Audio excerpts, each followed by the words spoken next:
श्रीप्राशर जी बोले, हे ब्रह्मा, विष्णु और शंकर रूप से जगत की उत्पत्ति, स्थिति और संहार के कारण है तथा अपने भक्तों को संसार सागर से तारने वाले हैं। उन विकार रहित, शुद्ध, अविनाशी परमात्मा, सर्वदा एकरस, सर्वविजयी भगवान वासुदेव विष्णु को नमस्कार है, जो एक होकर भी नाना रूप वाले हैं, स्थूल सूक्ष्म है, अव्यक्त एवं व्यक्त रूप है तथा अपने अनन्य भक्तों की मुक्ति के कारण है। उन श्री विष्णु भगवान को नमस्कार है, जो विश्वरूप प्रभु विश्व की उत्पत्ति, स्थिति और संहार के मूल कारण है।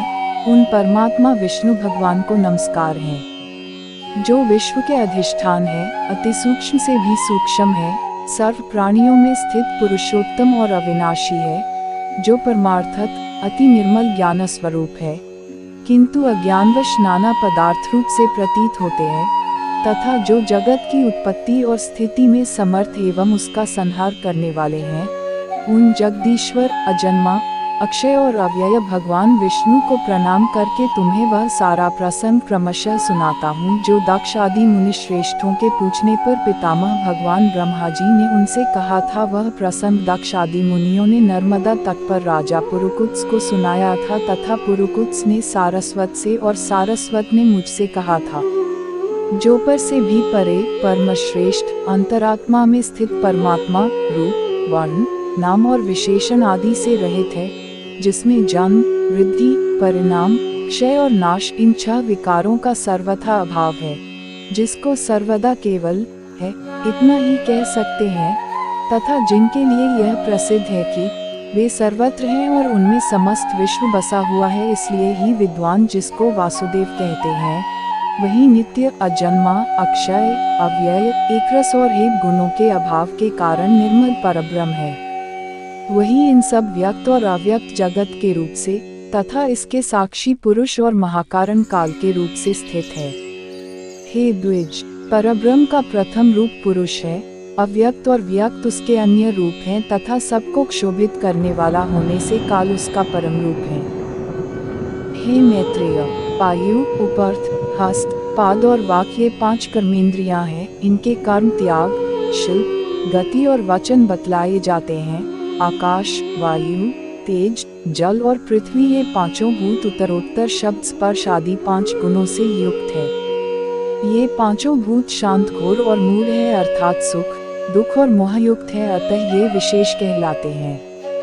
इन भूतों में पृथक पृथक नाना शक्तियां हैं, अतः वे परस्पर पूर्णतया मिले बिना संसार की रचना नहीं कर सके, इसलिए एक दूसरे के आश्रय रहने वाले और एक ही संघात की उत्पत्ति के लक्ष्य वाले महत्तत्व से लेकर विशिष्ट पर्यंत प्रकृति के इन सभी विकारों ने पुरुष से अधिष्ठित होने के कारण परस्पर मिलकर सर्वथा एक होकर प्रधान तत्व अनुग्रह से अंत की उत्पत्ति की।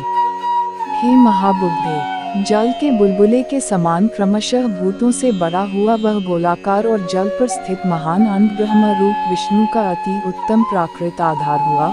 उसमें वे अव्यक्त स्वरूप जगतपति विष्णु व्यक्त हिरण्यगर्भ रूप से स्वयं ही विराजमान हुए। उन महात्मा हिरण्यगर्भ का सुमेरु उर्ग, अन्य पर्वत, जरायु तथा समुद्र गर्भाशय स्थिरस्थ था। हे विप्र, उस अंड में ही पर्वत और द्विपादिके सहित समुद्र, ग्रहगण के सहित संपूर्ण लोक तथा देव, असुर और मनुष्य आदि विविध प्राणिवर्ग प्रकट हुए। वह अंड पूर्व की अपेक्षा 10-10 गुण अधिक जल, अग्नि, वायु, आकाश और भूतादि अर्थात तामस अहंकार से आवृत है तथा भूतादि महत्तत्व घिरा हुआ है, और इन सब के सहित वह महत्तत्व भी अव्यक्त प्रधान से आवृत है। इस प्रकार जैसे नारियल के फल का भीतरी बीज बाहर से कितने ही छिलकों से ढका रहता है, वैसे ही यह अंड इन 7 प्राकृत आवरणों से घिरा हुआ है। उसमें स्थित हुए स्वयं विश्वेश्वर भगवान विष्णु ब्रह्मा होकर रजोगुण का आश्रय लेकर इस संसार की रचना में प्रवृत्त होते हैं, तथा रचना हो जाने पर सत्वगुण विशिष्ट अतुल पराक्रमी भगवान विष्णु उसका कल्पांत पर्यंत युग युग में पालन करते हैं। हे मैत्रेय, फिर कल्प का अंत होने पर अति दारुणतम प्रधान रुद्र रूप धारण कर वे जनार्दन विष्णु ही समस्त भूतों का भक्षण कर लेते हैं। इस प्रकार समस्त भूतों का भक्षण कर संसार को जलमय करके वे परमेश्वर शेष शैया पर शयन करते हैं।